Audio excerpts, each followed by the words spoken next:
Welcome back भाइयों। यदि आप लोग बीए के सेकंड सेमेस्टर में हैं और आपके सेकंड सेमेस्टर का एग्ज़ाम होना है और जो कि हिंदी साहित्य का है, और मैं आज आपको बताऊंगा MCQ यानी बहुविकल्पिक प्रश्न, जो कि 75 नंबर के सेकंड सेमेस्टर का एग्ज़ाम होता है, जो कि ऑप्शनल होता है। वो 75 प्रश्न होते हैं जिसमें आपको पासिंग मार्क्स लगभग कम से कम आपके 25 नंबर आना अनिवार्य है, जो जब ही आप लोग पास माने जाएंगे। तो देखिए, आज मैं आपको कंप्लीट कराऊंगा ये विविध प्रश्न, जिसमें आप लोग अच्छे से तैयारी करें और समझें, ताकि आप लोग अच्छा स्कोर कर सकें बीए के सेकंड सेमेस्टर में और आपकी मार्कशीट अच्छी बन सके। तो हम लोग चलते हैं पहले प्रश्न की ओर। और हमारा पहला प्रश्न है, राजभाषा का अर्थ है। देखिए, राजभाषा का अर्थ होता है राजकाज चलाने की भाषा, जो कि हमारा पहला प्रश्न का उत्तर है, ये है डी, राजकाज चलाने की भाषा। देखिए, इसमें कई ऑप्शन आ गए हैं, राष्ट्र की भाषा, विशिष्ट राज्य की भाषा और उत्तर प्रदेश की भाषा। नहीं, इसका इसमें लिखा है राजा भाषा, लेकिन राजा भाषा नहीं है, राजभाषा। ये प्रश्न गलत छप गया है। राजभाषा का अर्थ होता है राजकाज चलाने की भाषा। ठीक है, अब चलते हैं हम लोग सेकंड प्रश्न की ओर। केंद्र की राजभाषा कही जाती है। देखिए, केंद्र की राजभाषा कही जाती है संघ की भाषा, संघीय भाषा, दिल्ली की भाषा या समग्र देश की भाषा। देखिए, केंद्र होता है जो राज्य, और केंद्र में जो केंद्र की भाषा होती है वह संघ की भाषा होती है। तो इसका पहला प्रश्न ए हो गया, हमारा पहला आंसर ए, यानी कि ए वाला संघ की भाषा। अब हम चलते हैं सेकंड के बाद थर्ड की ओर। राजभाषा का सामान्य अर्थ क्या होता है। राजभाषा का सामान्य अर्थ क्या होता है।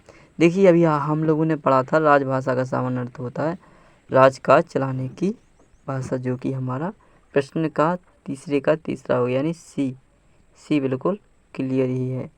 ये हमारा हो गया है ये वाला सही। हम लोग चलते हैं आगे की ओर।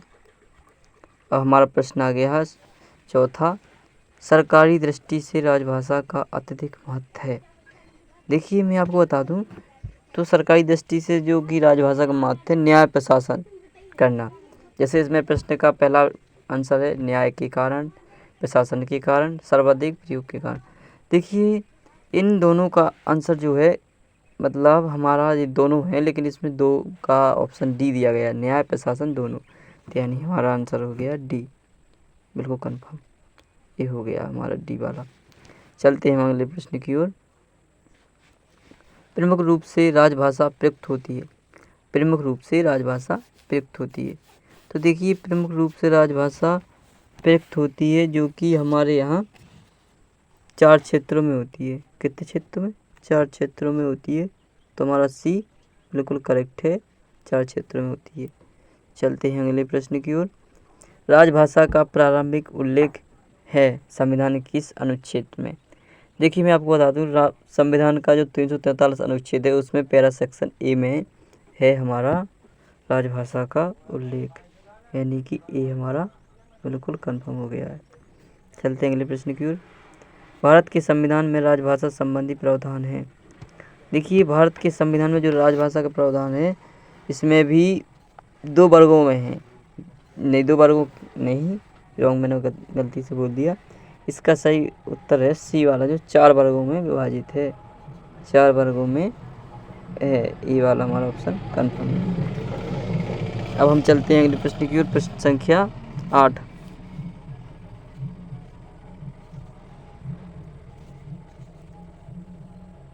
प्रयुक्त उपयुक्त प्रावधानों में एक है।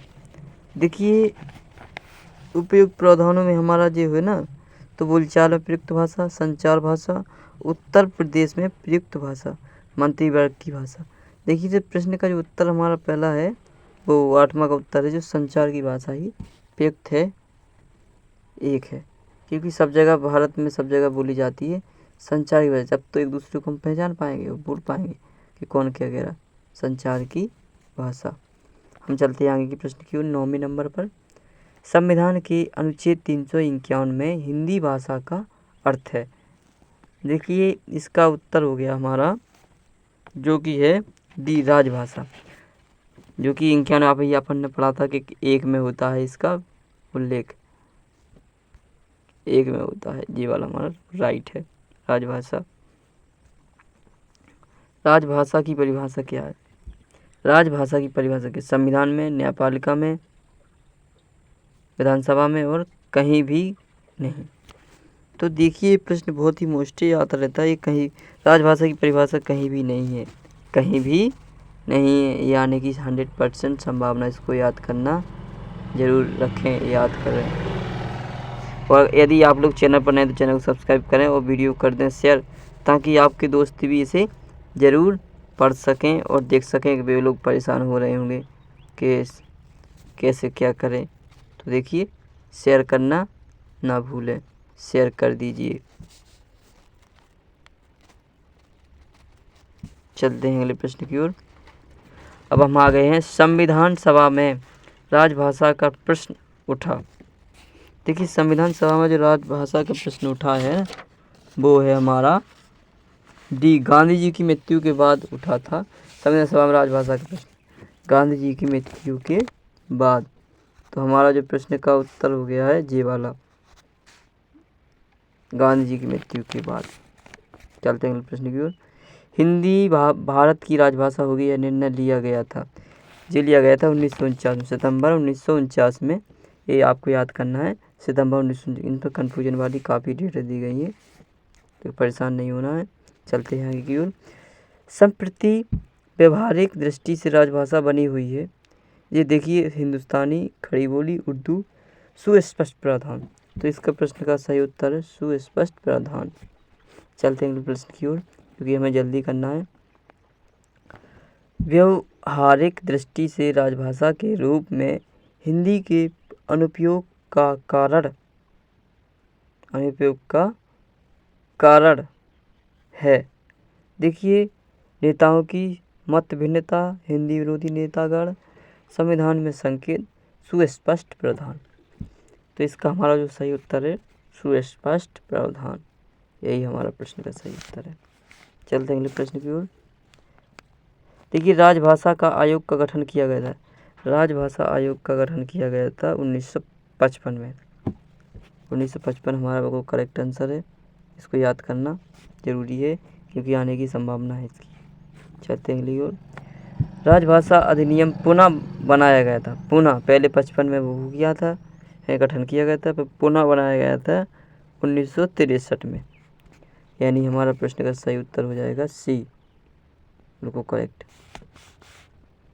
अब हम आ गए अगले प्रश्न की। राजभाषा संशोधन अधिनियम बनाया गया। देखिए संशोधन अधिनियम बनाया गया, ये बनाया गया था 1967 में, यानी कि 4 साल बाद। 67 यानी बी हमारा बिल्कुल करेक्ट है। इस प्रकार आज भी राजभाषा यथा तथा पुंजमान है, अल्प स्थान पर सकी है, स्थायी नहीं पा सकी है, या नाममात्र समादृत है। तो देखिए स्थायी नहीं पा सकी, ये हमारा 18 का तो करेक्ट आंसर सी हो गया। पराधीनता से पूर्व भारत की राजभाषा थी। देखिए पराधीनता से पूर्व हमारी जो राजभाषा थी वो थी संस्कृत, ये आपको जरूर याद करना, ये आने की 100% संभावना है, ये आया भी कई बार है, इसको जरूर याद कर लें।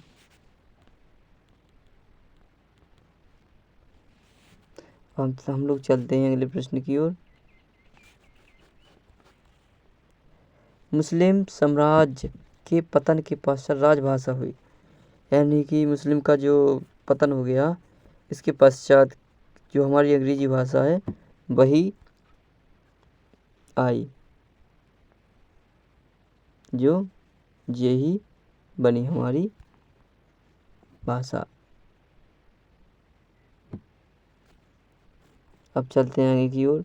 जिन बातों की आपको जानकारी नहीं है उनके बारे में अवगत कराना। देखिए आपको दिखाई देगा, लेकिन हम बता दिया हूँ कि उनके बारे में अवगत कराना। और पत्रकारिता है यह परिभाषा है, पत्रकारिता यह परिभाषा है। इसमें पत्रकारिता आपको दिखा नहीं रहा होगा, लेकिन मैं आपको बता दूँ। देखिए हर्बर ब्रूकर की, लेसिस्टेवस की, सीजी मूलर की व एडविन एरी की। तो लेसी स्टेफेस की ये परिभाषा थी। जिन बातों की आपको जानकारी नहीं है उनके बारे में अवगत कराना पत्रकारिता है। यह परिभाषा लेसी स्टेफेस की थी। ये मोस्ट है, इसे याद करना ना भूलें।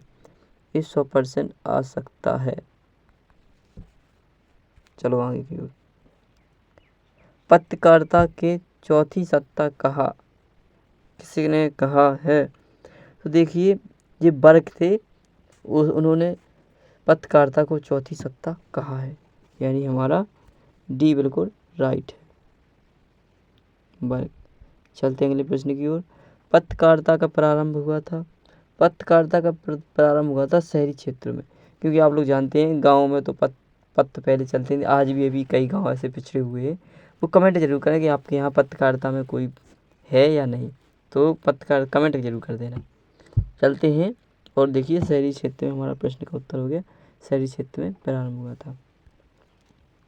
और आज तो प्रेस की एकमात्र रियासत है कथन है। प्रेस यानी पत्रकार या न्यूज बोल सकते हैं आप लोग।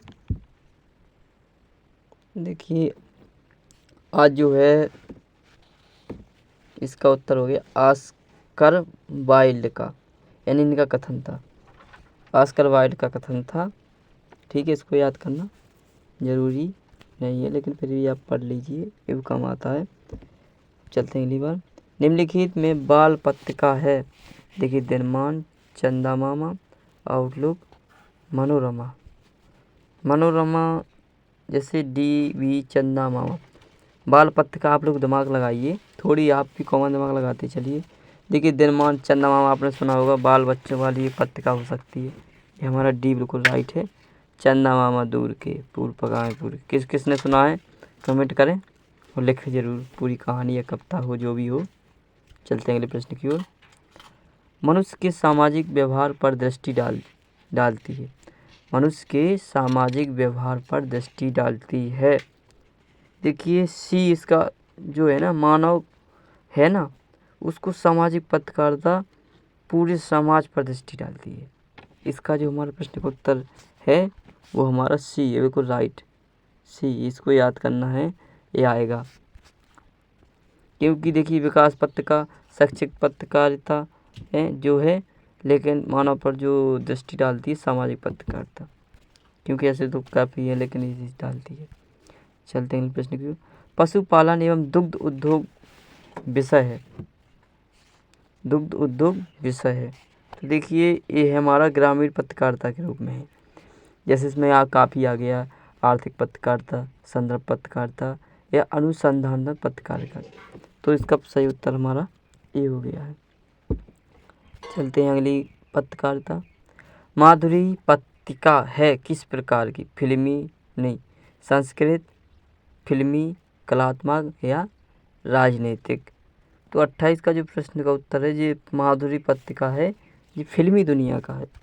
इसको याद करो, ये जरूरी हो सकती है। चलते हैं अगले प्रश्न की ओर। पत्रकारिता के क्षेत्र में किसका प्रकाशन एक क्रांतिकारी घटना थी? उद्दंड मार्तंड का, हिंदी प्रदीप का, सुधा का या सरस्वती का? देखिए इसमें हमारा सही उत्तर हो गया है हिंदी प्रदीप का, जो क्रांतिकारी के रूप में ये घटना घटी थी।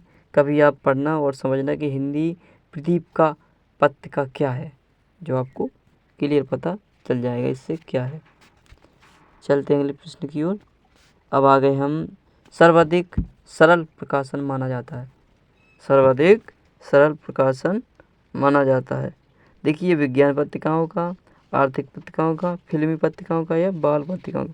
देखिए आज की दुनिया में आप लोग जानते हैं कि फिल्मी एक ऐसी चीज़ है जो सबसे अच्छी सरल है, सब लोग देखते हैं और सबको पता है। ये हमारा सी हो गया है करेक्ट आंसर। चलते हैं अगले प्रश्न की ओर।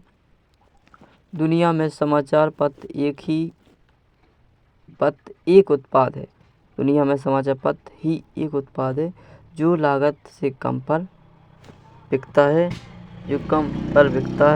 और कथन किसका था? ये डॉक्टर राजकिशोर का था। ये राइट आंसर है डॉक्टर मीरा यानी वॉल्टर लिपमैन, काका कालेकर का। देखिए इसका उत्तर है जो हमारा ए है, इसको याद करना, राजकिशोर का ये कथन था। राजकिशोर। राजकिशोर। अब चलते हैं अगले प्रश्न की ओर। स्वतंत्र देश की समस्याएं व्यक्त होती हैं। तो देखिए, जो स्वतंत्र देश की समस्याएं व्यक्त होती है क्षेत्रीय पत्रकारिता में, ग्रामीण पत्रकारिता में, राष्ट्रीय पत्रकारिता, सामाजिक पत्रकारिता में। राष्ट्रीय पत्रकारिता में स्वतंत्र देश की समस्याएं व्यक्त होती हैं, यानी हमारा प्रश्न का उत्तर जो है सी वाला करेक्ट है। राष्ट्रीय पत्रकारिता, इसको याद जरूर कर लें। चलते हैं अगले प्रश्न की ओर। ज्ञान और विचार शब्दों और चित्रों के रूप में दूसरे तक पहुंचाना पत्रकला यह कथन तक मीरा रानी का, काका कालेकर का और खडिलकर का या एडविन एमरी का। तो देखिए, जो प्रश्न है जो बहुत मोस्ट है, इसका जो उत्तर है ज्ञान और विचार को शब्दों के रूप में दूसरों तक पहुंचाना यह पत्रकला यह कथन था खाडिलकर का। अब चलते हैं हम अगले प्रश्न की ओर।